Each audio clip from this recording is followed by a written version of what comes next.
पाणी देणं तर माणूस की सोडा, पाणी आपण दुश्मनाला येतो तुझं काय नाही. आणि तो तर गावकऱ्यांनी ठराव सांगितला होता. बंदूक देणं कशी माणुसकी असते मला सांग. बंदूक ही माणुसकी नाहीये. 2012 मध्ये या घरातला बंदुकीचा परवाना मिळाला. त्याचा पेपर मी आपल्याला द्यायला तयार आहे. 2012 बंदुकीचा परवाना दिला तेव्हा उद्धव साहेब नव्हते सत्तेच आहे, अजिबात नव्हतं.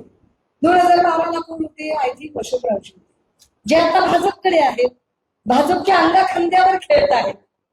हे जरा नोट केलं पाहिजे.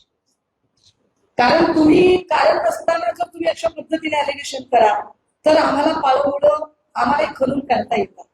मीच कसं हुशार असं प्रत्येक वेळेला चाणक्यांनी सांगायची गरज नाही. ठीक आहे.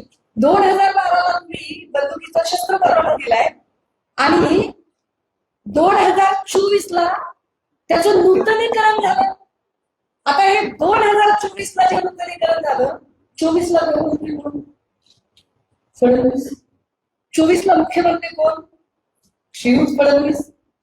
मग फडणवीस साहेब जे म्हणतायत की मला खूप बोलता येतं, मला बोलायला लावू नका, ऑन फ्लोअर सांगतायत की कोणी पाणी दिलं, 40 किलोमीटरची पाईपलाईन. तर साहेब 40 किलोमीटरची पाईपलाईन ही निंदावसाठीची होती, पण तुम्ही बंदुकीच्या परवान्याचं नूतनीकरण का केलं 24?